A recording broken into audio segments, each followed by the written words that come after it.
And it's like, oh, he doesn't want anyone to know where his office is. That's the key. Don't put your Don't put your name up there. 3.5 years, I never put my name here. No name. Okay, good morning and welcome everyone. It is Tuesday, January 28th, 2025. It is our 9 a.m. board briefing meeting. Let the record reflect that all 5 commissioners are present. And we'll go ahead and kick it off with Mike Burgess. Welcome. Thank you, commissioners. I'm just going to jump right in. You should have an agenda and a bill list in front of you. And then I sent links to 3 of the bills that are new items on our list. Just kind of as a general update of where we're at. Today's day 16 of 105. We're pretty much almost exclusively in committee hearings right now. There's still bills being introduced, probably between, 40 and 50-ish a day. And we're really gonna stay in committee until February 21st, which is the policy committee cutoff. Though the House and Senate will start moving some bills, we've been told this week. But just kind of the committee grind right now of working through bills that have been introduced, getting their public hearings, and then being referred to the fiscal committees and things like that. Just kind of some broader things I've been hearing lately, and some of this will come into the context of some of the bills we're going to talk about. But legislators are being told by budget folks, if your bills have fiscal notes, they're going to have a really difficult time. I don't think that that's a surprise to any of you, just given what we'd heard about the state's budget before the session started, but that's starting to manifest itself right now. But I've always found that that is something that's said when it's a bill that maybe those in control don't want to do, but the stuff that they do want to do, if it costs money, they'll still do it. So I'm just kind of throwing that out there. On our bill list, how about this? Actually, if we can, let's do the new items first, because a couple of them will be on the bill list. The first one there, 5558 and 1700. Those are the GMA extension issue that we talked about, and the language was shared with me a couple of weeks ago. We do have a bill in both the House and Senate, though the House language isn't available yet, and it's not a true companion. It's not the exact same, so I got to wait and see what it is. But Representative Voles dropped that one. It's a little bit different language-wise than 5558. I did send you a link there to 5558, but there's not much to look at. If you went to the bill on page 5, it just extends the date where Spokane falls in the comp plan update issue, or not issue, but in your time frame. I did talk to a colleague of mine that works for FutureWise, and one of the rationales that, and part of our rationale for the bill, is that the other groups of counties that were on the different timelines all received the same 6-month extension that we're asking for. Some of the pushback I have heard though is that those counties got the extension because of legislative action, meaning alterations to the Growth Management Act. In particular, you might remember the climate element that was added, I think, 2 years ago. So that was a rationale for them to get the 6-month delay. Like I said, a little bit of pushback that, well, there's no reason for a delay now. Though your staff has provided me some answers to that point, I will share those with my colleague that had a concern, and we'll go from there. I would anticipate the bill to get a hearing at a minimum on the Senate side. The hearing schedule comes out for next week on Wednesday night, and so I'll just let you know how that goes. And then based on your position on the bill, I did add it to our bill list as support. Though you directed me to do that, you didn't actually formally do it on a bill. So if you feel like you need to do that, maybe you should do that at this time. But I think I have the pretty clear direction on that bill itself. Do you have any questions there? Yeah, no questions, Mike, but just encourage you to reach out to the other counties that are listed as part of the 10 requesting it, see if they would also sign on to the bill. I've talked to 8 or 9 of the 10. There's one that I haven't had a chance to circle back with, but went ahead and included them anyway. Yeah, I've certainly started that process, and you'll notice on the Senate bill, the prime sponsor is Senator Gaynor. He's a former county commissioner, and one of his counties is Chelan. They're on the list, so it was a natural, link there. And then Senator Riccelli signed on number 2, He told me he would do that.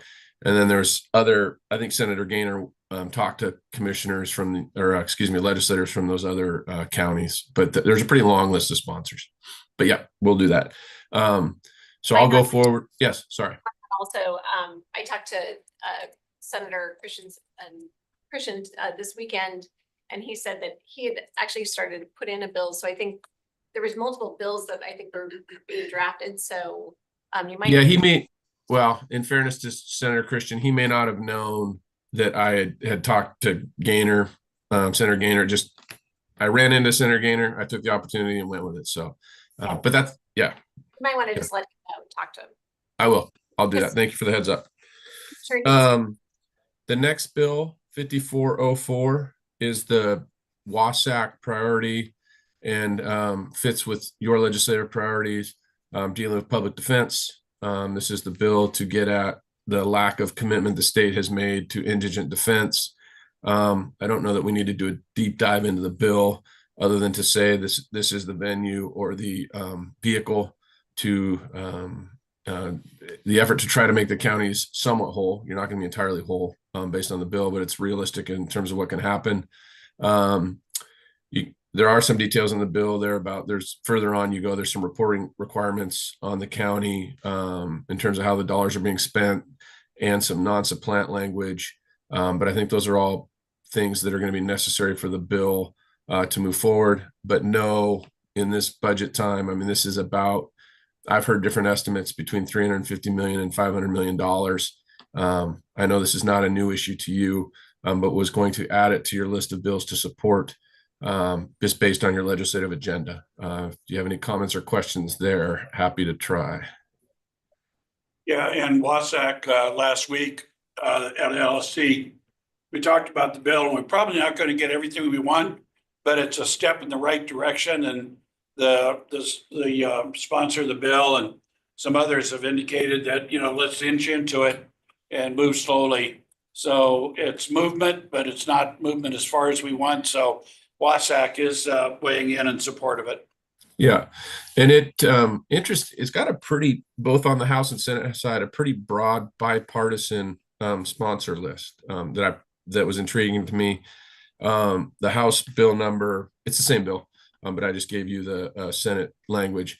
The House sponsor is a Snohomish County Council person, so that makes sense there. But anyway, just kind of an editorial note that it's got pretty broad bipartisan sponsorship. The next bill, 5603 and 1058. I sent you the bill report, I think, for 1058. It is having a hearing actually right now. And it deals with freight rail. And I just thought of the county's rail lines. And it's basically some B&O tax incentives for expansion and construction on short line rail. I think it's a good thing. I don't see a downside to it. So I wanted to offer it to you if that's a bill you'd like to throw your support behind, unless you want to take some other time to digest it. But all of the short line folks are in favor of it. A number of the different economic development agencies in the given jurisdictions that have short lines, including yours, are in favor of the bill. The ports are in favor. So another bill, though, that does have a fiscal note, so it will have a challenge, but it is a support for short line rail. Yeah, the folks on the PCC rail line, including High Line, and some of the other users are supporting the bill as well. And I would certainly endorse Spokane County, since we own the Geiger Spur, we would be a beneficiary of this bill and would encourage our support of it. So, excuse me, sorry. Oh, I was just going to say the summary. I haven't read through the whole thing, but the brief summary says it creates various business and occupation, public utility, and retail sales and use tax credits and exemptions for donated materials, maintenance, modernization, and new construction on short line railroad track. Yeah, so in our situation, we've got a short line operator, and they have been contributing like rail to upgrade and support the PCC line, and they get no credit for it. And so that's one of the reasons why that language is in there. The state's not coming up with any new money, but the short line operators are coming up with money because it improves their operation and efficiency. And this one as well has a whole host of people, you know, on both sides of the aisle. This has huge bipartisan support too. Yes. And the Senate version mirrors that, Commissioner. So my plan was to add those three bills to my list of bills that we are in favor of, and on my own tracking have kind of moved them to a higher priority. And those are bills I would plan to communicate with members of your delegation here pretty soon. I'm just going to share with them the bill list and say, hey, these are ones that the commissioners have taken positions either in favor and opposition to. So unless I hear any objections from you all, I would plan to do that with these three. Well, I guess there's 6, but these 3 separate issues. Sounds good. Sure. Okay, perfect. Now transitioning back to the bill list. And again, these are not new items. Just wanted to update you on them. One of the first bills we talked about this year was House Bill 1218. That was the one that Justin spoke to you about, the competency evaluations. That bill did get a hearing I think it was on the 24th or maybe even the first week of session. Be that as it may, though, it has not been scheduled for an executive session, which is a committee vote. And so I've just been told that the bill has some issues with it right now, but we'll continue to voice our opposition to that. The 911 funding bill, that's 1258. We talked about that last week. It does have its hearing here on the 30th in House Finance Committee. So we'll see how that goes. And I have met with a handful of the committee members and relayed your position. The one thing, though, I think, Commissioner, would be helpful for me, and it doesn't need to happen right now.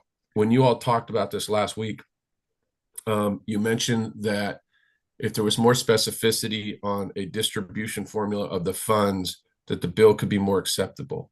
And I just want to clarify that that's what I did here. And if that is the case, can you share with me what that distribution would look like, or what the better distribution method would be? And if there's not an answer to that right this moment, that's fine. But I think in the next 48 hours-ish, it'd be good to know that. If you want to offer that up. If you don't and just want to outright oppose the position of the bill, that's fine too. I just wanted that point of clarification. Mike, the 1/10 of 1% emergency communications tax is a sales tax origination based tax. The 911 excise tax is based on landlines, mobile phones. It's based on an address. So a population-based allocation is probably the most logical, unless the state has a way of identifying specific address locations that generate those 911 excise tax. Oftentimes what's referenced is you've got college students who move in for 9-10 months of the year. They're on their parents' plan, which may be another state or outside of the county. They're not generating sales taxes here. So that's hard to track down, but I mean, not sales tax, but excise tax. But if the state 911 body has a way of identifying where those excise taxes the charges are originating from, that's probably the best. Absent of that, population seems to be the overarching theme as to what those might get generated. Okay, is that something then that somebody could write very briefly up for me that I could share around here, or are we comfortable doing that as a board? I can share it if that's what the board would like me to do, write something like that up. Yeah, I think that'd be good. And because that's on the 911 versus I want excess tax. the 1/10. Yeah. And the 1/10 in everything else I'm seeing is based on population. Right. And I mean, obviously, my thought process is here, if the bill is going to move forward, we want to put forward what we think is a better distribution formula at the end of the day. So yeah, if you can share that with me, that'd be wonderful. The next bill on the list, 1435, and its companion 5060, which is further down the list. That's what's been called the $100 million grant program for law enforcement. Senator Holy's the prime on the Senate side. But that bill, the House bill hasn't had its hearing, but the Senate bill had its hearing and it's already moved to Ways and Means. I expect that issue to be on the table the remainder session, despite the large fiscal note, because it was such a priority for now Governor Ferguson, and spoke about it in his inaugural address and all those things. So that bill's moving along as it should. But I'll keep you updated on that. Then the last one, 5154, that was the county auditor bill that we talked about last week. It did have its hearing, basically at the end of the day, the committee chair heard, conflicting testimony from county officials. That's usually not a place a committee chair wants to be. Who are they supposed to believe, whether it be the commissioner's side or the auditor's side? And as I mentioned, it's a little bit more coming out of Thurston County. But having said that, the committee chair basically said, well, go figure this stuff out, guys, and then come back. So I know that there's discussions going on, and I'll check in with my colleagues about that. But that's just an update on that bill. I mean, you can imagine a public hearing where you had auditors and commissioners on opposite sides. It's probably not the easiest path for a bill like that when that kind of thing happens. So at LSC last week, we did have commissioners, two from Thurston County that spoke very articulately and aggressively against this bill, said that it's clearly an overreach and it's a reflection of a disagreement between the auditor's office and the county commissioners. And so they are opposed to it and soliciting other counties to be opposed to it. I can't remember whether Wasac actually took a position in opposition to it or not, but the overwhelming sense in the room was we should oppose this. So a number of counties have signed off in opposition, including us. Wasac did testify, Commissioner, other on the bill. I think that was maybe a little more on the courtesy side, but that's my word, not theirs. But then did list off a number of issues, number of problems with the bill that they would need to see fixed that are in line with the things that we've talked about. Yeah. The last thing, just give you a heads up. I need to speak with, oh, sorry. Amber's got a question. Oh, Sure. so I did run into Vicky in the hallway, our Auditor Dalton, and she said it's kind of a specific issue that we already have, and we already have. Every county can come up with a way for the auditor and the board to have different duties related to the budget. And she says, we have an agreement here from like 25 years ago of what the board does, and then what kind of information the auditor provides, right, around revenues to the budget. And so anyway, I didn't know if the auditors organization has also weighed in or not, or did I miss that?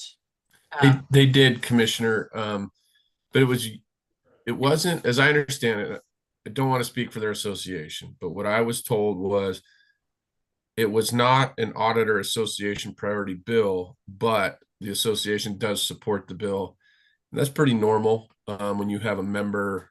I mean, conceivably, take for instance our bill here on the Growth Management Act, the comp plan extension. I'll ask Wasac's folks to sign in and support the bill because it's a bill their members bringing forward, though it's not a formal Wasac request, if that makes sense. So that's what I know about it from the Auditors Association's perspective. I also talked to Auditor Dalton last week about the bill, and she gave me some good background information on it too. So Yeah, it's like looking for a fix that maybe doesn't need to be there. yeah, and again, I think there's kind of a one-off issue going on in a county here, and that issue is being played out in the legislative process. I mean, that's never happened with Spokane, but it happens from time to time. So in a conversation I had with one of the commissioners from Thurston County, it was expressed that if this bill passes, it will probably be the motivation for them to go to a charter county and make the auditor an appointed position as opposed to elected. So it's got a lot of energy behind it. So we'll see what happens.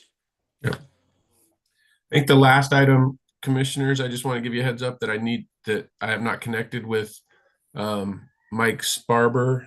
He had a couple bills that he wanted to talk to me about, so he and I just need to talk. But they deal with jail oversight and some issues like that that have been introduced. Those bills were around last year or even the year before, and we might have talked about them then. But I might ask him to join you all next week or maybe a week after, depending on if the bills look like they're going to move. But just give you that heads up that that he and I have connected via email. We just need to talk. Okay, great. Other than that, that's it for me. I have one, and Kevin Ritchie, just undersheriff, came in. Sheriff Knowles mentioned a bill that I think Richelli put forward that would make the training commission could take away the duties of a sheriff. Yeah, it's the police chief and sheriff's accountability bill, I think is what it's called. I cannot remember the bill. That's one of the ones that Mr. Sparber reached out to me about, I believe. So I just need to get my head around that. I know WASPIC is kind of spearheading it right now, but and they have some plans, so I would touch base with them. But yes, commissioners, if it's okay with your indulgence, I'll come back to you about that next week. It's a mess. Yeah, okay. Thank you. Because I think, again, that's kind of a situation where, just for your knowledge, it's I think because of a sheriff that people don't like that may be in click attack guilty. So that's where it stems from. Once again, a local government issue trickling into the legislature. Weird. Yeah. So that, just to give you the background on it, that's what it is. okay.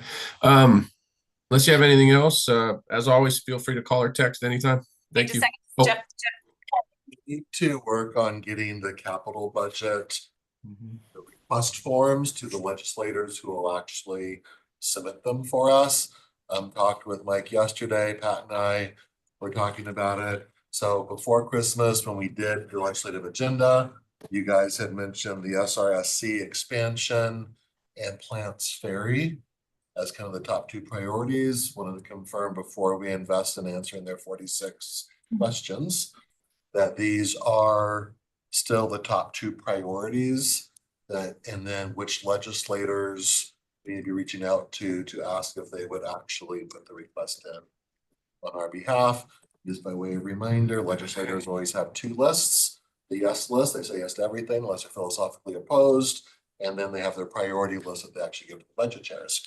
So be thinking about it from both angles. Who will just get it in for us and who will actually advocate for us?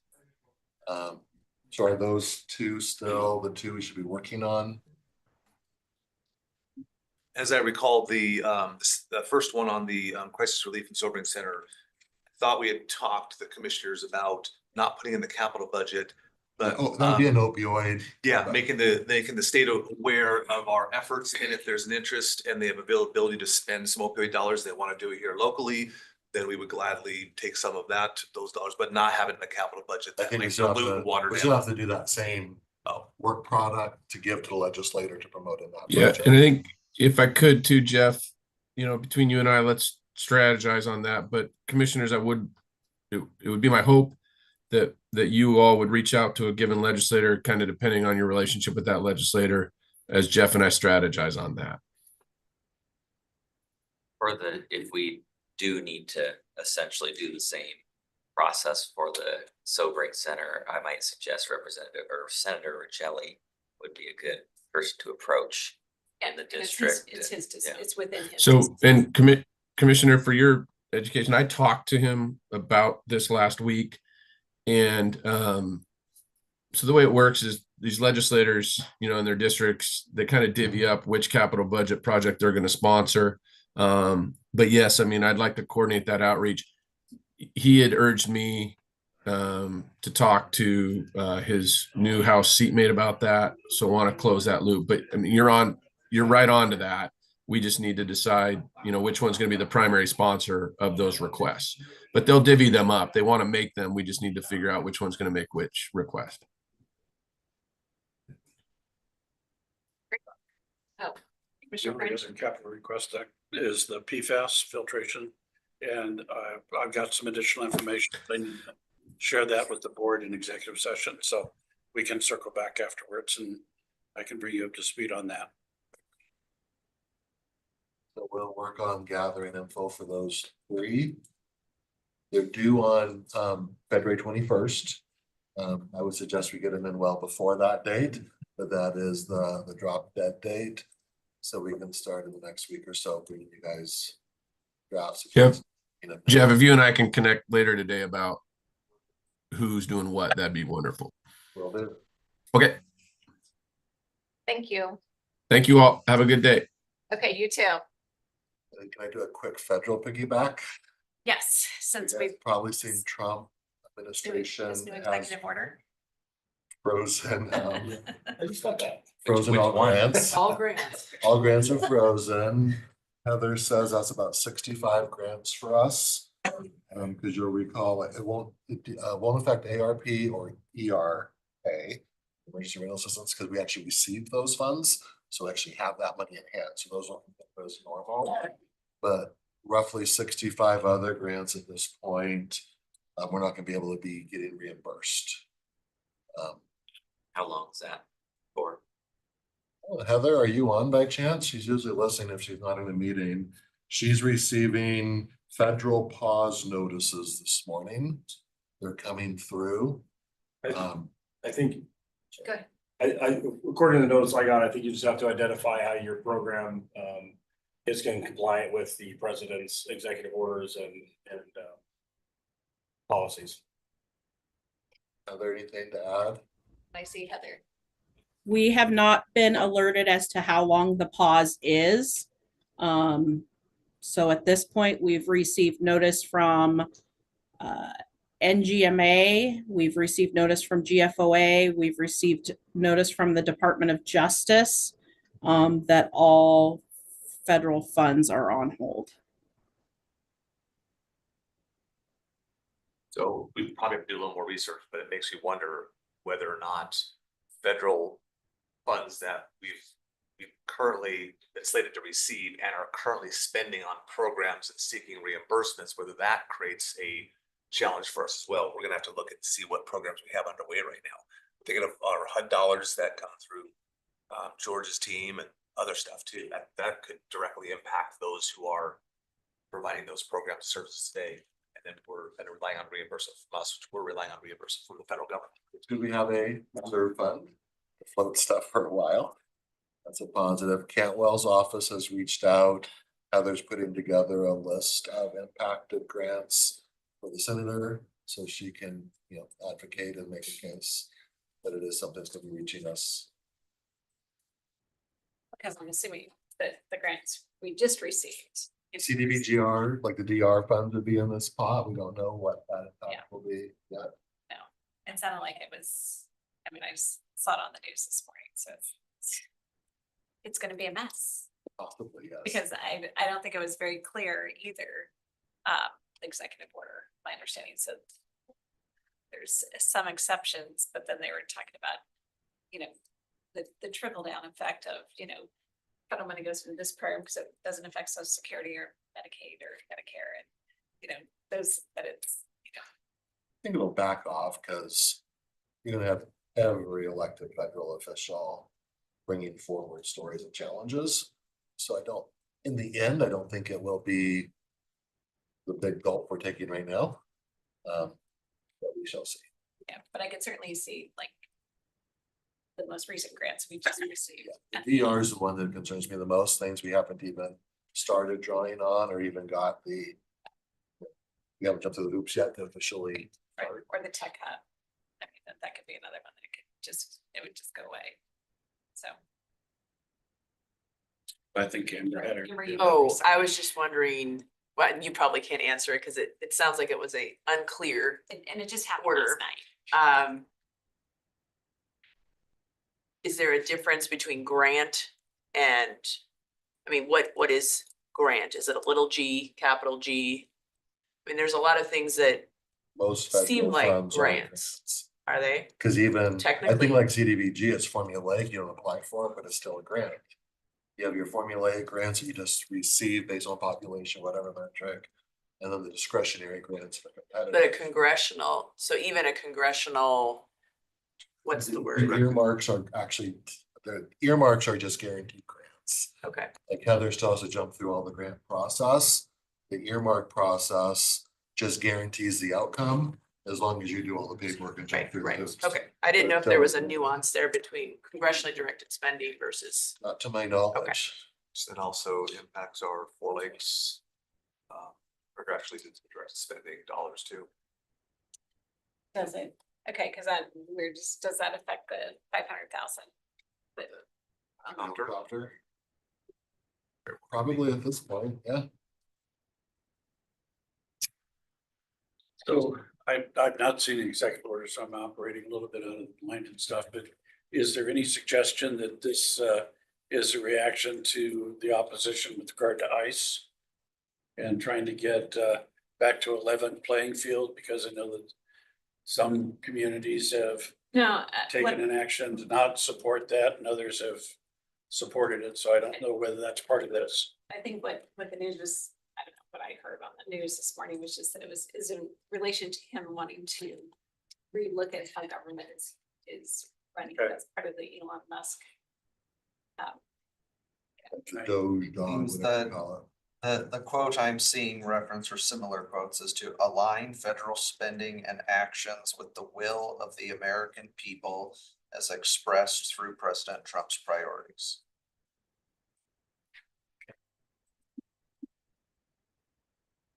Haven't read the executive order either, so I'll look forward to doing that. Should be really interesting.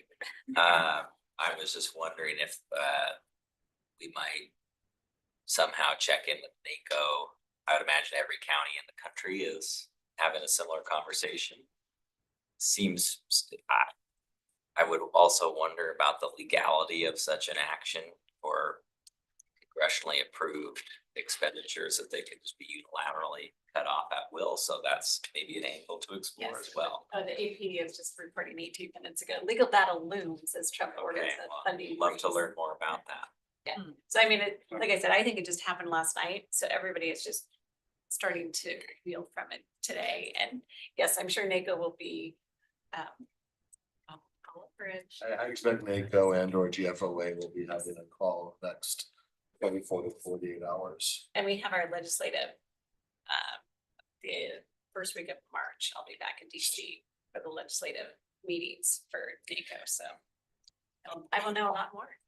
but the legal question would be whether or not the executive branch can stop congressionally directed approved budget spending. One of the. There's Chesley, yeah, there'll be a lot, so. Not a lawyer, so just guessing. Asking for the roller coaster. That's all, I want to make sure everybody had awareness of that. These aren't you a bundle of joy? It's a bundle of joy, but then we go back to my hole. and That was just a quick control on federal computer. add-in. Thanks a lot, Jeff. We're still under the allotted time for the first one. Can undo an executive order and all that. Okay. Thank you. Let's go to Kevin Ritchie as sheriff. Yes. All right, I just have two quick things for you. Luckily, they're not associated with federal grants. So, the fiscal year 25 Spokane Tri IMF award, the Impact Mitigation Fund Award, the county received, or the Spokane County Sheriff's Office received $65,000 toward their HMT or hostage negotiation team van build out. And that's to upfit the van with all the technology that it's going to need for crisis calls and, you know, assist the SWAT team and that kind of stuff. So It was good because we didn't have any way to pay for that, so it was a great grant. We attended their luncheon last week to Last Thursday. last Thursday to Commissioner Cuny and myself and the sheriff. And our grants and contracts administrator, Elise Vandenberg, who wrote the grant. So that was a good event. I may have awarded the grant. What's that? I said I may have helped award the Yeah, grant. yes, possibly, yeah. So unless there's anything or surrounding that.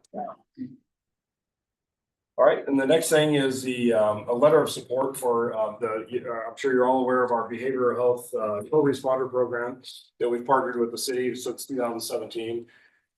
We decided this year for the next 2-year grant cycle, the city, we're gonna apply for separate grants and have separate programs. The idea behind us applying for our own grant is we would really like to expand the program. We would like to add more deputies. We would like to have coverage on the weekends and at the later hours of the evening. And to do that, we're kind of growing the grant beyond what, like we had a kind of a partnership team and there was one supervisor. It's becoming bigger now. And so we need to provide supervision on our end for our grant. We're exploring numerous different ways of getting clinicians. It's too vague right now to go into details, but we are gonna continue partnering with a subcontractor, probably, like a Frontier Behavioral Health or Pioneer. There's the applications open right now for their bid for their grant. What else? But yeah, other than that, this is nothing to do with the city or the city's partnership with this separation has nothing to do with the success of the grant for the last few years. This is barely just, we're trying to make it bigger and we're just gonna have to have more oversight on our employees. And so we submitted a letter of support to the board for supporting the new proposal. I always ask, but just curious, looking back, how's the current staffing on the clinician side? Is it up, down, flat? I would describe it as flat. Okay, all right. You're looking at a couple different options. Yeah, our goal and, I've met with, so there's a lot of different talks and I don't want to give any specifics because I don't know what's going to pan out. We're going to be working with Airway Heights Police. The Chief Richmond has a program out on the West Plains that serves Cheney and Airway Heights. We're going to potentially partner with them for kind of a West Plains coalition, as far as providing the services out there. The Spokane Valley provides 2 deputies. And then we want to add more deputies to the unincorporated areas as well, and just kind of expand the service to provide, to the unincorporated and then the jurisdictions that we provide. So there's a lot of talks with a lot of different jurisdictions right now, and I just don't know who's all going to be partnering with us. So I will know more by beginning of March. I should have it all ironed out. So by going and applying for our own grant, does that give us more say over the contract, who the behavioral health contract is with? Or would you still go, is that currently being done just one contract with the city and the county or 2? It's currently being done by one. We have always been the grant manager, so we've always kind of been able to control who the subcontractor is. That being said, like I said, we've had this grant in different capacities for the last, since 2017, and we've had one finding in and that was during the audit from last year. And the audit and the finding was that we didn't have a competitive process for our subcontractor for our mental health providers.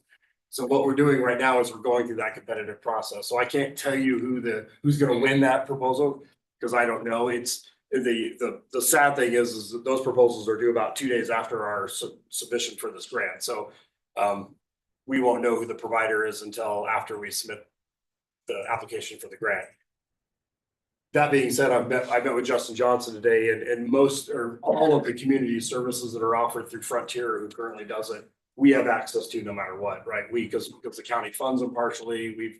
they're all of these community services are all intertwined and we're writing out our application to show how we have access to all these different community services anyway, so. Nothing will change for the service. It's just, I can't tell you who's gonna win the contract. I think we made I haven't seen the letter, but I thought we made it a little more generic. Yes, yeah. I think we're just looking for support for our program, right? Because we want to expand it. We want it to be on the weekends. We want it to be, the evening hours. Right now, we have 3 deputies, and they co-respond with Spokane Police, and frankly, 78% of the calls that they go to are downtown Spokane. And that's where the issues are, but we feel like there's a lot of work not being done in the unincorporated and the other jurisdictions, and so we want to expand those services. And Spokane's gonna go after their own grant, and there's a plenty of true blood money to go around, so I don't see their programs are not gonna diminish at all either.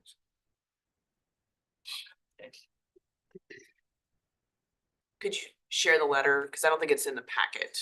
Oh, it's not, yeah, well, I can send it out. I'll send it. Thank you. Is it on, this is for next week's agenda? Yes, I thought at least sent it out, but. The only stuff, we've got the briefing sheet, that's the 2 items, the tribe mitigation fund, then the behavioral health unit, but then the supporting documents is only regarding the money from the tribes. I think, When do you need the letter? I guess that's the question. by the beginning of March, so, Okay. yeah, So we have time, yeah. Okay. I think what happened is, I think Elise sent it to Justin Johnson. I think that's what happened, so I will, I'll make sure it comes to you. Yep. Perfect. Okay. Yeah, and then we'll get it on a briefing or on a consent agenda. Awesome, Thank you. thank you. Okay, it's gonna take us to Matt Zark. I see him sitting over there in the corner. Good morning. Appreciating Jeff this morning for shadowing on the fund. We had received an email last week alluding to it, so we'll see where all that all goes.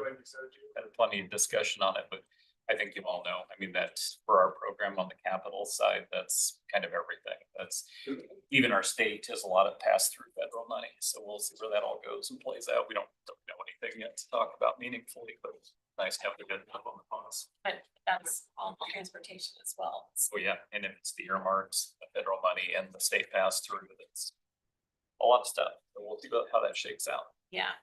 Okay, thank you. So this morning I have a couple of vacations to And talk. just a second, Matt, Yeah. are you putting together kind of a list of all of that? If the senators are requesting that? Yeah, I had heard that request. If that's something we need to, but we can get that put together. We probably do want to, just because I think it's gonna be important to show our delegation. I think Heather and Jeff are working on trying to gather a comprehensive list, so we'll reach out to you. Yeah, and Heather has the background on all of our grants too, so she probably has that, but we're happy to support that. Okay, so 2 vacations, not the warm tropical kind, but getting rid of right away kind. First one, you can see we're up north, kind of in the Hilliard area, just off our aerial to the right would be the Freya interchange with the NSC. And we have a petitioner, the petitioner parcels are in blue on this map. And really what's driving this is he's getting a lot of dumping on his property and just would like to better fence his property and keep people from dumping on it, which we totally understand and are empathetic to. The one challenge we have is we would like to keep some of this right away for future circulation. The north-south piece, the Yale piece, is a good kind of grid for us in the future, and it continues north. We don't show all the parcelization, but that Yale would continue north. So we're going to kind of do a blended recommendation. We would support vacating the east-west portion, which is Beacon, and we would request that we hang on to the Yale portion for future connectivity. It does continue north quite a ways, and it's going to, I think, at some point be something we want. So that would be our recommendation, is to support him in vacating the east-west, which I believe is the majority of his problem, from what I'm hearing. But yeah, we continue through that. Yeah, we would keep Yale. So the north-south portion of the red area shown on the map, we would keep as right of way. You know, which, Even down into the red on Beacon. yeah, I guess that's what I'm, yeah. trying to understand. So looking at the aerial, it looks like everything to the west of Yale is already a dump site. Yeah, I saw that on the aerial too, and that is actually the petitioner's property, and I don't have a background on that. I'm not aware of enforcement or any issues going on with that property, but yeah, your comment is not lost on it. It isn't in the right of way that I could see very much, so I don't know. It would be the short answer. He is concerned about the dumping going on, and I believe that's more in the Beacon portion, probably up next to the existing roadways, but yeah. Is it possible the dumping is his? That's not the impression I'm getting, but I really don't know. I've heard that the petitioner, which is the person in the blue parcels, is the one requesting it due to other people dumping on the right of ways. I guess I would question, is it? Yeah, see, I mean, we're not zooming in, but is that legal? It's on his property. I'm not in the building or planning Right, department. no, I think. I know think we I would face a lot of request- these. I would request that we look at that to ensure that it is. Sure. Before we agree to vacating the property. I will check with them, see if they have anything going on or if they have any concerns before we proceed. I get the sense that if we vacate Yale, we're just gonna give him more land to dump on. And it just, something's not ringing true here. And I just would want to make sure that before we ran in. A vacation of the property, let him take over more property, but what he's doing on his property is appropriate. I will be happy to check, get back to you. Good question, Matt. When the commissioners consider vacations of right of way like that, can you just walk through how that whole alley would then be divvied up amongst the parcel owners? Yeah, and it all goes back to however the right of ways were dedicated originally. So depending on how the plats came around, if this was all platted at once, it would be typical for half of the right of way to go to each adjacent parcel. So, you know, if we vacated Beacon, the north half of the right of way would typically go to the north parcels and the south. If it was through separate document, it would not be that way. It would be to whoever dedicated it to us originally, my understanding. Matt knows something different. So that would be typical. I have not seen how those were originally dedicated, but it appears to be one plat, just looking at it. So we'll know more, but that would be traditional plat setting. Here's that there may be some, I don't think they're structures, but there are at least some storage containers that are already in the right of way. Storage containers. Yeah, and I don't doubt it. Anyway. Gonna be speculating too, like keep going. Yes.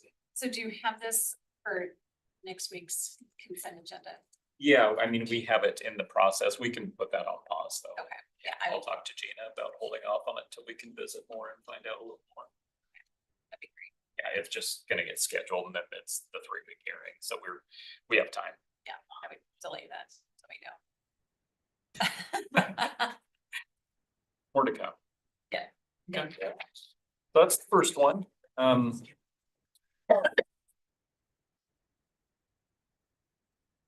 Next one is out west. So this roadway it's Frederick Street and it's another old plat. A lot of the plat lots have been combined. And you can see the red line there, the blue parcels, which is, you know, the gentleman owns all around it. And my understanding is he is trying to do something with the 4 lots along the west side of the vacation. And this gets into some nuance, but it's all wells and it's all septics, and wells have to be 100 feet from your septic system. So he's trying to get more depth on those lots by creating this vacation to better be able to develop the lots. We had shared a concern. We're not sure he can get site distance to have approaches onto the remaining roadway there, Grove Road. So, which is along the west side of those little lots. So anyway, we had recommended he do a site distance analysis. He wants to continue with the vacation. Our understanding is it falls under non-user statute anyway, which means by operational law, it had been vacated in the distant past, one of those. So we think either way, that right of way is gone. We usually try and clean these up through a vacation, just to formalize the fact that they did fall under the non-user statute, and we're not fighting that. The actual process of going through the non-user is pretty onerous. It's a legal process, it costs them a lot of money. We don't need the right of way. Now we're in the future, so we find supporting that recommendation. We just shared the challenge that we see, but the gentleman owns all the property. So if he finds he can't get access onto Grove Road for site distance reasons, he can make a private road or something where the existing right of way was and get access in a different way. So it's not, doesn't appear to be limiting. I don't see an issue with moving forward with the vacation. So I'm really curious about what's happening with the house to the south of the right of way being requested for, because if I'm reading the map right, probably a third of that house is actually in our right of way.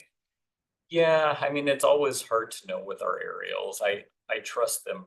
It depends on the area, but it is interesting. We have this all the time, right? I mean, you start looking around at Scout and structures are not always on their property. And, you know, is that encroachment real or just a kind of something due to where the aerial's placed relative to the property lines? But yeah, it's an interesting question.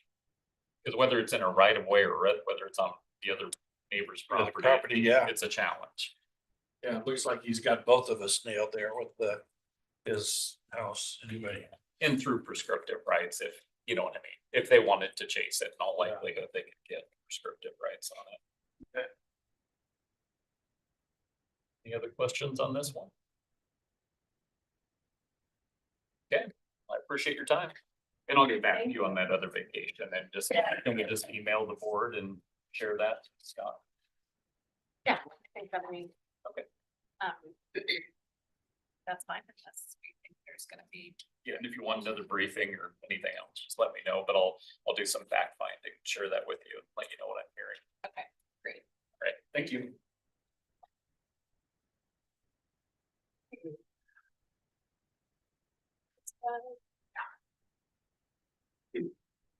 Oh, there she is. Dispatch. Welcome. We haven't seen you here for a while. I know. Good to see you. Okay, we'll let you Yeah. do the briefing. So I think this is for the year-end cancels for personal property. It's just our Yes, annual it's a write-off of personal property parcels that businesses close, mobile homes move. And then in so in conjunction with the assessor's office, they inactivate the parcel, we remove the tax. At least it's coming down, so this year's it's okay. And we've got The list of properties is pretty interesting. I mean,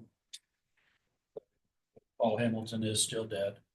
So I mean, that one makes sense, but some of these others are, I mean, Left Bank Winery Bar, I mean, they're just gone, aren't they?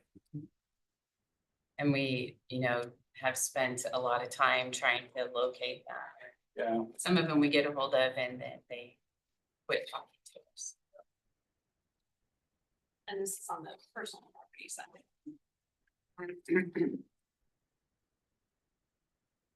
And this happens yearly, every year, but The only thing that changes is the names. I mean, Paper Mill Printing, I mean, they continue to do business. I think they're still open now, aren't they? Or have they closed? I they can't closed answer now? that. I'm assuming they're closed, but I'm not familiar with each of them. I could go back and find out. Yeah. Interesting list of names. any questions?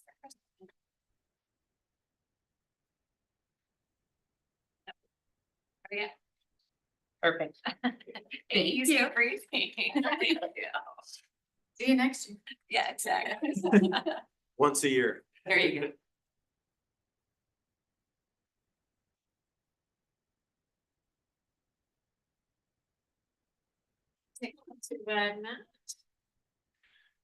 This is an amendment to the Spokane County Public Camping Ordinance.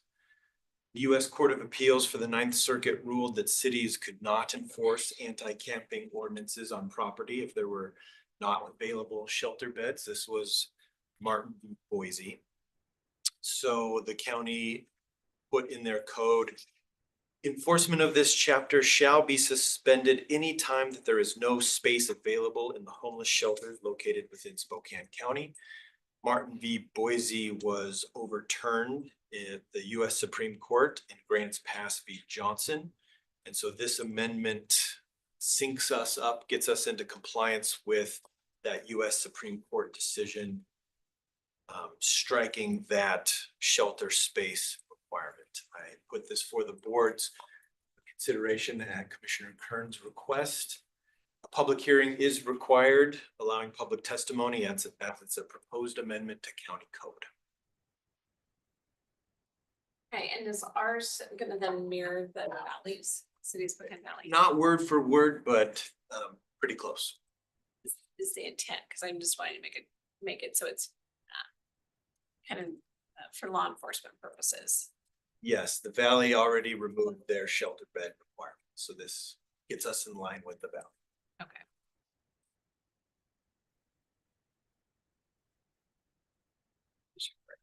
I read recently that there was a new legal case against the city on a similar topic. May not be the right forum to talk about that, but I'm just curious for assessment of how that may or may not impact any decisions we make. Absolutely. So there's pending litigation on a similar ordinance out of the city of Spokane with ACLU, and that's probably more appropriate to talk about in an executive session.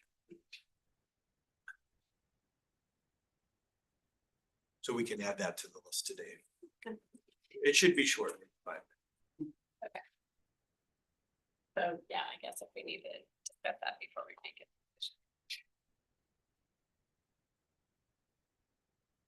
When will the public hearing be set? What's the time frame we're looking at?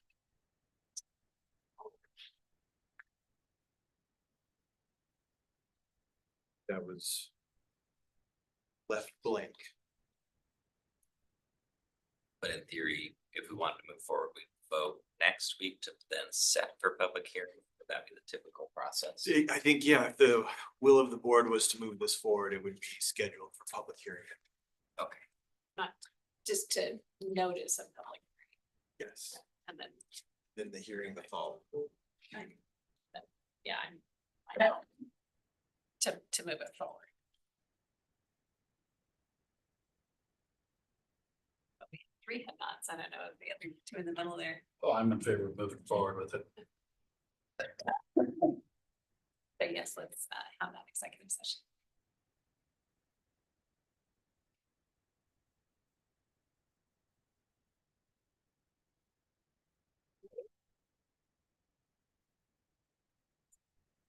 Ashley, you're next.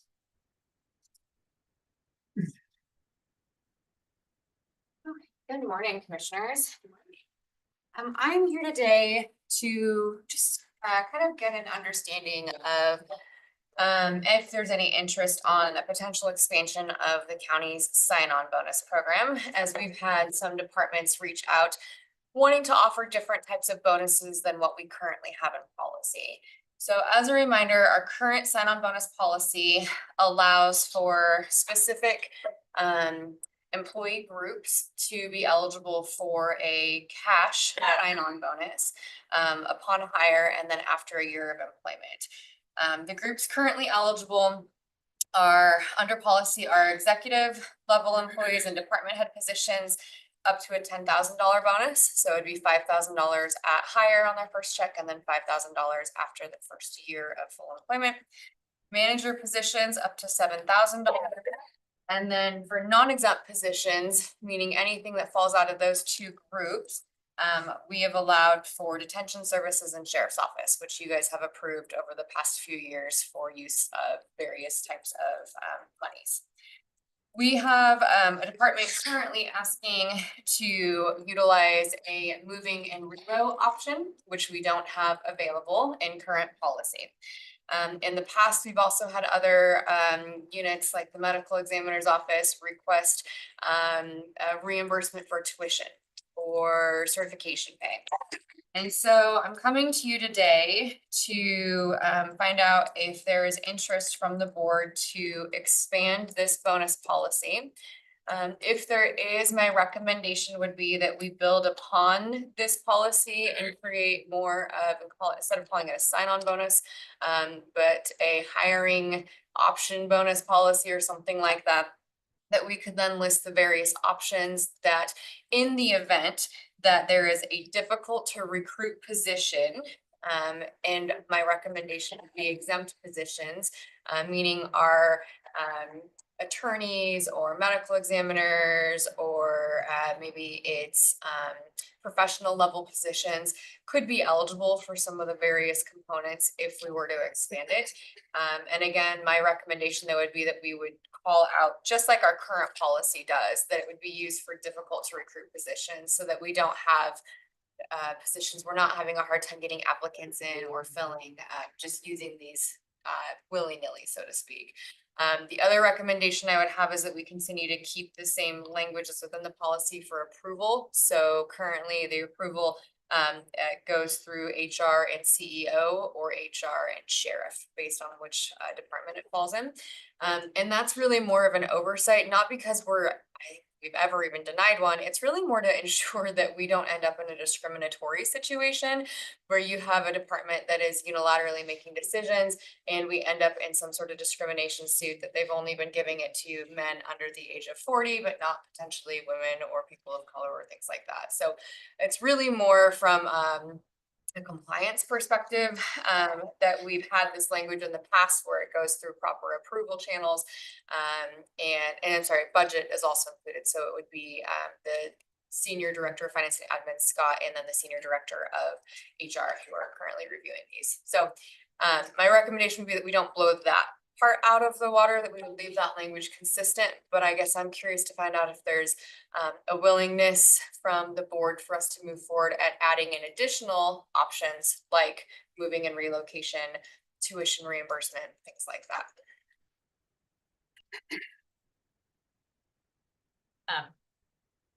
Everyone's looking at me. I'll go. Let's go. I think for hard to recruit positions, I mean, we talked about it, as when you're raising the salaries on the prosecutor's office. So I think that it makes sense, when it's a position that's been open for a while, it's hard to recruit, non-exempt, because we can't do it for unions because it'd have to be a negotiated item within the union. So just for, I should say. Non-rep, you mean? Non-rep, thank you. So higher, it's pretty much the higher level positions, or attorneys. I do have, I think, a concern that if the department isn't elected, I don't know that we have the authority to supersede their ability. So they actually have their own authorities that I think we would want to do similar to what we did with the sheriff's office, where it's in conjunction. But I think the electeds actually have the authority to do it themselves. So. Provided they have the finances in their budget. Provided, because for the elected departments, once we hand them their budget, that's their budget to manage. But I would still like them to follow like the sheriff's office has, or corrections. So, and I would still like to, the CEO and HR to be aware and, help talk through it to make sure it's fair, and what we're doing. But I don't think we have the authority to say they have to go through you guys. So I don't know, maybe legal has another opinion. That was my thought. Setting aside my legal advisor role as stepping in for Larry Haskell, the elected prosecutor, we were one of the departments requesting this. It's come up at least twice since I've been here in my short amount of time, where the increases in salary that you guys have approved have sealed the deal, but If someone's relocating from California and they're moving a family, they're taking a significant pay decrease. And then the moving expenses on top of that, it's just too difficult. So I know there's one difficult to recruit candidate that's exceptional, that's a higher level attorney 3 position, that they're willing to take the pay cut if they could get the moving expenses covered. And our current policy doesn't apply to any attorneys at all at this point. So this should be an exceptional case situation, but at least this creates the opportunity. And so like a situation like that, when the health district, when we had the new health administrator, several years ago, back in 17, or no, 19, things like that would be on a reimbursement basis. That we, it's not we're gonna give you $10,000 for moving expenses, like we'll reimburse you up to a number for moving expenses. So that way it's not just giving funds.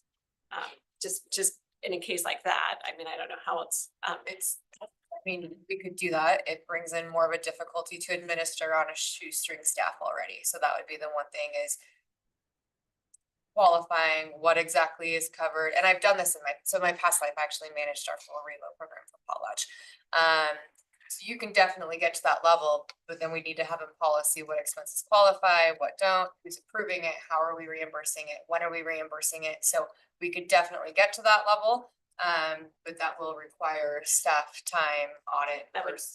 If you were just to do like a lump sum, and then maybe with the lump sum, what I've done in the past too is we would do, if you leave employment within 2 years, you have to fully repay that lump sum, something like that. So we could look at various options for sure. I totally hear what you're saying. I just want to make sure when you're saying that would require additional staff time if we're going to do a reimbursement. I would say that'd be staff time on the department that's choosing to do it, not on HR.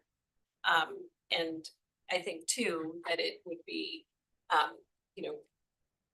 the policy could state reasonable moving expenses up to a certain amount. Again, that's where you're letting them kind of go up to a certain amount. Doesn't make it as burdensome on the audit side or the, approval of the expenditure side.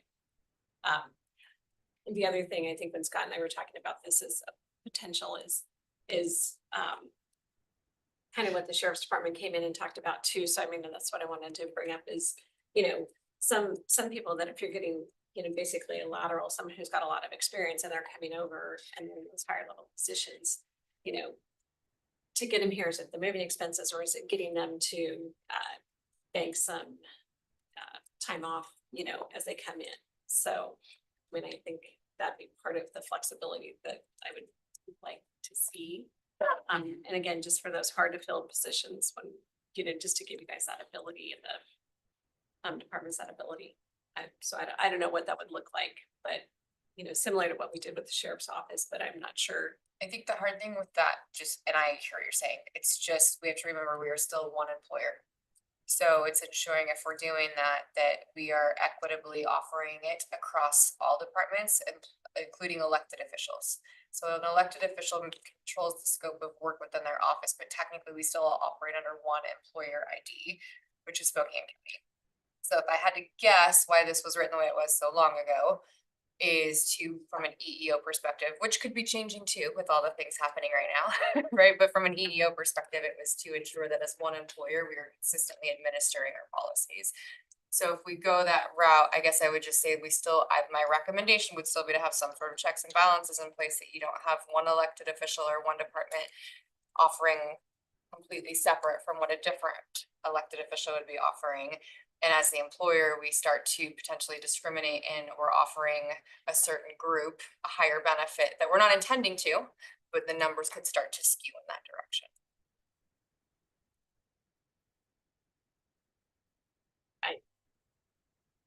I guess that I don't know, when I came to work for the county in 2015, part of my contract was to receive some additional time off, to build up my bank ahead of it. I don't think I could use it for 60 first, I don't know, so many months, 6 months. But I mean, I think that's part of why I did come and took the salary and all of that at that point in time. So I mean, I think we just need to be looking at that as part of the flexibility and getting people in who are good qualified people. And that was when I was the chief deputy auditor, not commissioner. So I just think that is a recruiting tool that we need to be figure out some kind of flexibility for. Commissioner Walden. I think, I'm open to it. I think maybe it's more like a dollar amount and then figuring out what the needs are to recruit that individual, right? But I'm okay with the policy that you're suggesting, Commissioner CUNY, an up to moving expense, but then I don't know, one way you could look at it was a dollar amount that we're willing to work within to have a really highly qualified candidate come work for us at the county. And maybe they need moving expenses, or maybe sometimes it's a sign-on bonus, right? I mean, so one way to look at it would be like maybe a dollar amount that we're willing to put in the budget for that. And then it depends on the needs of that individual who's coming to the county. And like, how much are we willing to spend above the salary range and benefits? So maybe coming back with what that would be, and then we could look at that. So giving you the flexibility, giving the different departments the flexibility, because I know that our medical examiner was trying to find an assistant medical examiner for almost 2 years. And so that's a really important position, and we're competing against every other county across the country or states for those types of positions. So I could see where that could come in handy. You bring up a good point, Commissioner, where there's a lot of competition, so we could also potentially look at it from that, whether we're looking at our local market data, we could somehow reasonably say that, it's difficult to recruit a position if there's anything else that can tie to that. So I don't know if you need to create, I don't know for fairness, if we need to create a list of those positions and then re-look at them every year to see if the market has changed. I don't know, but definitely we know prosecutors are tough right now. And I would say from a risk management perspective, the higher quality level of people we can recruit in, the better our operations are all across. I was just going to reinforce what Commissioner Waldrop just said. The concept here is not to create a policy that says you can get a sign-on bonus and you get a reload bonus and it is our hands are somewhat limited right now because of the way the policy is written. It's directly to sign-on bonuses. So to enable some flexibility to allow other buckets to be used within the dollar amounts that have been kind of set up today. And those dollar amounts may have to be revisited, but it's exactly what you're suggesting. But can I just add, what's the extent across the county that this is an issue? I mean, you referenced one individual who's in California. I can't speak. Across, across other departments, how common is this? I mean, that's where they're teetering on the edge. I'm gonna take the job if I get moving expense, or I'm not. Nope. We've had one department recently that's had that come up, but before that, I want to say in the 4 years I've been here, we've had maybe 5 requests to utilize a signing bonus that we haven't been able to utilize, but And did we get those people, or did those people walk away from the offer? I don't know, honestly, I'd have to Okay. go back and look. The one thing we have been flexible with is we have offered up to a week of PTO as kind of a negotiation flex tool for some people in the very difficult to recruit positions that haven't had this available, right? Yeah. So, for example, we have done this with an attorney, where we've done a week of PTO twice, actually, since I've been here, that I can think off the top of my head. So we've done it from that perspective, but it hasn't come up frequently. Hence, it probably could or would if we expanded the policy. Yeah. But it hasn't been a big ask since I've been here. Okay, and I remember, all the discussion around deputies and all that, but that was a situation where it was essentially the norm. Every jurisdiction across the country was offered, and quite frankly, our top was 25,000. There were some communities that were doing $100,000 sign-on bonus. So it was kind of like, we had to put something out there to be a player sort of in that field. And I mean, I don't know. I don't know the extent, I mean, how badly this is needed or not. I don't know. It's hard. It's hard to make a decision on that when I don't know how often or sort of, is this truly something that's needed, or is this just well, that'd be nice if we could do that kind of situation? I don't know. I mean, I guess I'll go and then you can go.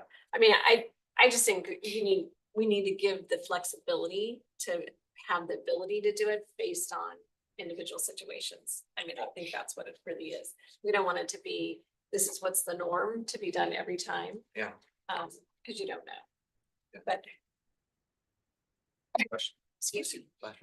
But you do need to have that flexibility, I think, to recruit quality people, to some of these higher level positions. So, but not as the norm. Like we did set it up for the prosecutor, for the sheriff's office, as that is the norm now, and the corrections officers, But that was also a situation where it had become the norm everywhere, across the country, Yeah. so. No, but I think this has always been a norm to have these kind of one-offs within departments that you've got a really great candidate that you really want to get. And so how do you do that? So I think that's like I said, it happened to me in 2015 at Spokane County. Well, you said they gave you PTO, right? Not a sign-on bonus or, No. I mean, you didn't need moving expenses, but so, No. okay. So Are you open to sort of the gamut, whether it's sign-on bonus, moving expenses, PTO, just sort of, I mean, is that the direction the conversation is that you want the freedom to kind of do anything in there within sort of a dollar amount? What's sort of the ask here, I guess? I don't even think I can fill up one hand from the time I've been here, if you remove sheriff deputies and correction officers, that this sign-up bonus hasn't even been used. So it's been a policy we've had, and yet it's not being utilized on a recurring basis. So I think that's good. It does show that we're using it prudently. And yes, I think the request is to allow some greater flexibility of the application of the policy, so that right now, Ashley's put in the situation of can't approve it. I understand your situation. I understand the competitive nature. I understand the need for it, and it makes perfectly good sense, but my hands are tied. So allowing some broader flexibility, and that flexibility really is dependent on where the board wants to go. Definitely relocation sort of things, and if we want to look at a PTO seating, but it's just to provide additional tools. And I think given we haven't seen a high utilization of it, I wouldn't anticipate we'd see a high utilization of it in the future, but it gives Ashley an ability to work closely with the department to help facilitate that. And I mean, I certainly see how this is beneficial, but also how are we gonna put sideboards on this? How are we gonna define hard to recruit? I mean, is that a time frame if a position has been open for X number of days, weeks, months? I mean, is it gonna positions that require an advanced degree? Is that how you would define hard to recruit? How do you make it to where it's not an entry-level position that is hard to recruit? I mean, because we hear there are a lot of entry-level positions that are hard to recruit because of the pay. And if someone's like, well, this is an entry-level job, I want to offer them a sign-on bonus, or, well, it's been open for 3 months. We haven't really gotten many applications. I want to offer, expand the recruitment and offer moving expenses or PT. How do we define hard to recruit? Because I could see it. I could see there being arguments and saying someone thinking, well, this is clearly hard to recruit. It's been open for over a year. And we know there are instances in some of our departments where they've had a position has been vacant for over a year. I mean, it's hard for us to say, well, that's not hard to recruit. So But Yeah. it's also a position where it's kind of like, is that the type of position where we're gonna hire someone from across the country and help pay their moving expenses? Well, I don't know. So right now, there's not really any guardrails around that in the policy. What I've done in my past life is similar to what you said. So the position's been open for X days or more. And then I've also tied in with this percentage of applications being qualified versus not meeting the qualifications. So, because you can get a ton of applicants, right? But they could all be people just applying because they need to apply for something.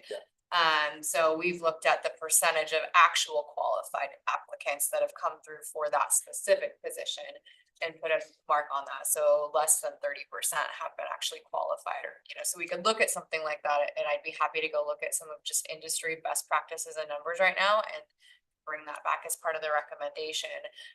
But those are things that I've done in my past life that our county policy currently doesn't. Our current policy just says, use a sign-on bonus to attract highly competent external candidates for positions which are difficult to recruit and hire. As a recruiting tool, this is meant to be selectively and not regularly. That's all the parameters. So can we just say, can we just make it, I mean, I'm just trying to make it flexible. For, instead of just a sign-on bonus, it says optional recruiting tools. Yeah, and definitely, I think I will do that. I guess the question is, do you guys want me to put in though, to Commissioner Kearns's point, on positions that have been open and recruiting for X days or more? I think it's like department heads, and you guys know what are those hard to fill positions. And they're gonna be coming, department heads have to come and talk to you. Elected officials we're requesting they come and talk to you about it. So I think you're gonna know what. Puts me in a really difficult spot, to be honest. Well, I don't think we can require elected officials to come and you give an okay. So I mean, that's what I don't think can happen. So I mean, that's why I'm trying to be. Yep. You can't control what an elected official does in their department. I mean, they could, so we're, I mean, I would like elected officials not to just be willy-nilly going and doing this, that they would have to come talk to you. And we're not talking about represented employees, we're only talking about not rep. I would like to I do have faith and confidence in our department heads and our elected officials. Again, we have not seen a run on this stuff. Yep. This has been done in a very prudent, thoughtful fashion. I would also suggest to have a little more flexibility, because you may have situations like we have with the prosecutor. It may not be a difficult to recruit position, but it is a highly qualified individual that we just need something more to tip the scales. Again, we're not seeing this coming through constantly. So I do believe our department heads and elected officials are conscious of their budget, and they're looking at only applying it in unique situations. So I don't have concerns that it would be abused already. It's not going to be abused going forward. And it would be within their current budget, correct? So Yep. we've already If authorized they're the by funding level. If it's allowing our departments to be a little more creative in how they fill those vacancies within the money that we've already said they can have, I think that makes sense to me. Maybe we could do a review in a year, see how many times it's been used, see if there's any further recommendation for more definition. But I think as long as it stays within budget, it's really just being creative. So, Right. But the yeah, gaps we have. I want it to be flexible as to what opportunities. And so that statement, the current policy, really you could just add, is that what you were suggesting, Chair? Can you just add the phrase or, moving expenses? I would say Up flexible to- recruiting options. Yeah. Oh, just make it more generic, right? Yeah, I agree. We could see in a year how often it's been used and make sure it's being used appropriately. And do we need to, is that a formal change that we need to make? Do we have to make it right away to have this opportunity? I would like to recommend, if the board's okay, to give the okay for Ashley and the prosecutor's office to use it for that situation. So we're not waiting on that, address that. And then Ashley can do some fine tuning of the policy and come back for some final feedback, if that works. I would agree with that. Other commissioners? That's okay. There we go. So we got it. Thank you. All right. Thank you. Thank you. Okay, that takes us to miscellaneous. Are there any miscellaneous items? Executive session. I was asked to bring up, that we have a discussion about if planned questions for the treasurer's candidates and candidates for appointment.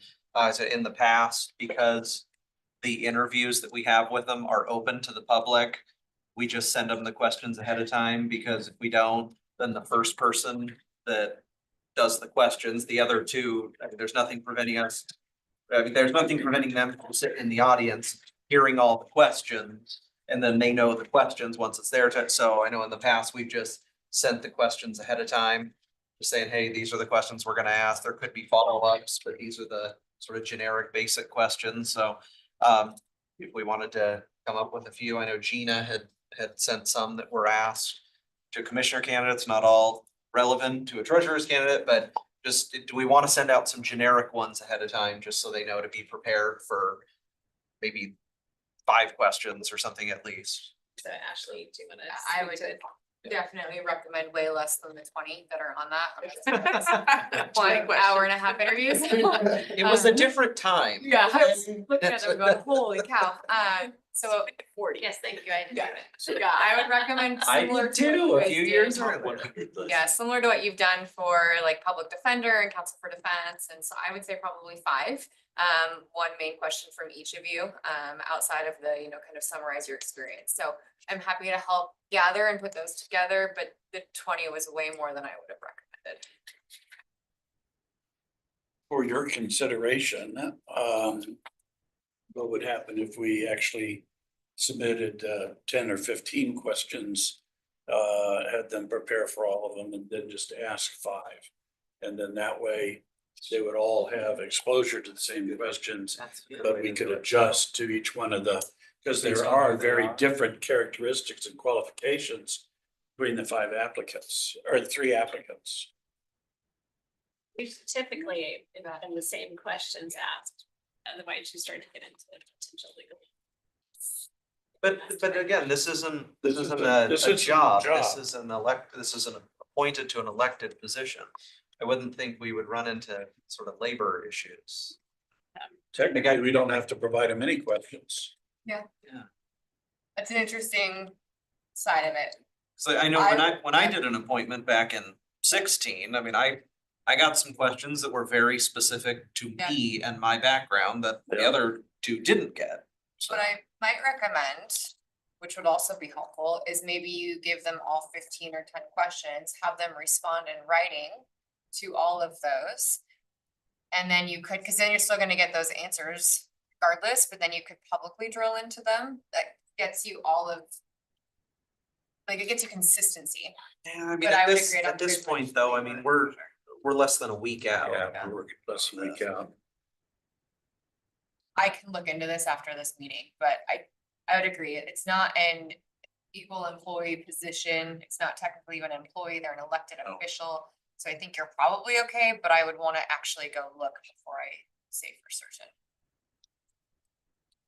Well, I know in past interviews, I've been through a ton of them since being here.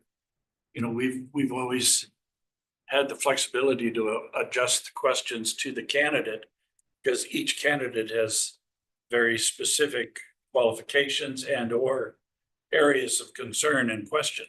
And so the issue of, you got to ask all of them the same question, that's never been an issue before, so. Yeah, because they're elected, I think we're actually probably okay, but I wanna look. Yeah, I mean, if we were hiring like a staff person, like when we were hiring public works director or something like that, yeah, then you've got all the questions have got to be the same, but here it's an elected official. Yeah. Let me ask, I'll get back to you guys today. I'd like to get a. You want to come up with like 10 questions, just because we're gonna have to get these questions out to them soon. I mean, as I'm looking through the ones that were asked to the commissioner, to the commissioner, I mean, we can tweak these to make them relevant to the treasurer's office. I mean, it's like describe your firsthand experience with land use issues in GMA, just describe your firsthand experience with, banking, or something like, municipal banking, something like, I mean, we can tweak a lot of these. So, I mean, it's a good start to these. Yeah, I guess the question is, yeah, do we wanna? You're gonna take this on. No, I totally will. I mean, if you guys want me to, I can go through I think and it'd be great. I can do that. I'll send them to. I mean, is that something, once I complete that document, I can send out to all 5 of us, or do I need to send it to Ashley and? have Send her- it to Ashley too, just that she can help us, guide us as well. There's no there's no OPMA, there's no issue if I send a document out that I create like that. and then It's blast all a out to all public 5? record. It's not a final action. Okay, all right. Yeah, no, I'll do that. I'll go in and tweak these and I'll send them out, all 5. You guys mark it up, whatever, so. Okay, all right. But then I guess the question comes to, are we telling them you'll be asked some of these questions? Are we good with that? Cause we're not gonna wanna ask All of them. all 20, how many? Here is 24 your questions. list of potential questions. Okay, sounds good. As long as legal and HR fine with that, I'm fine. No, yeah, because the interviews it says 45 minutes, but they're back to back, so I know we need kind of a little break in between, so they're like half hour. Is that what? Yes, I think they You were were set planning? for a half hour. Do we want, like, do we wanna tell them like a 3-minute opening statement and like a 3-minute close and then questions in the middle?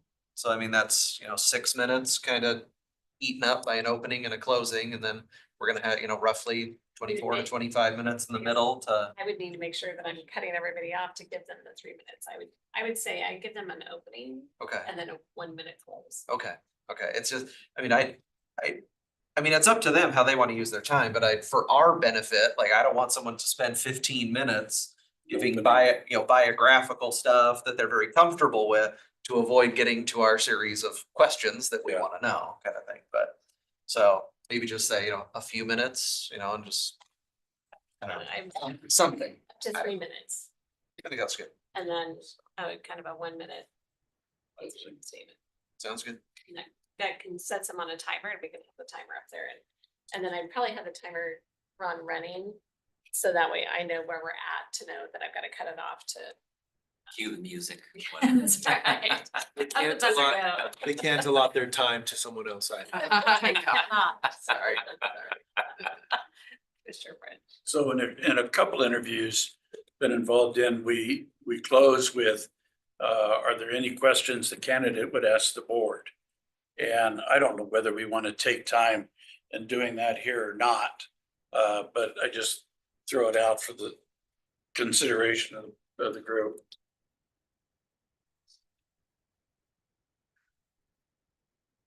I would be a no, so I'll just start out by saying no. Yeah. Gina did confirm that they are set up for 30-minute blocks, 30 minutes, okay. but 15 minutes between just in case. Well, I don't want to answer a question I don't know the answer to. I guess it Emotion. would- Yeah. 30 minutes. I mean, do we really want them to do an opening statement or do we just have an opening question? About your background and Yes. qualifications. And they know they only have 30 minutes total, so, and here's other questions that we need to get to. Well, evidently, they already talked to all of you, so I mean, I'm the last one.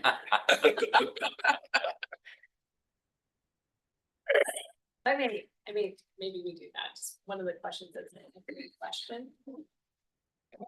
And having an opening statement, because what they. Okay. I think just an opening question. Is the tell us about yourself or whatever. Okay, got it. And not an opening statement. Okay. Okay. Okay. And when we need to have this is tight turnaround, when do we have to have these out to everybody? It's Tuesday, so probably Thursday, Thursday. they need to go out to the candidates. So, yeah, I know you're working on I'm it right working now. on it right. Okay.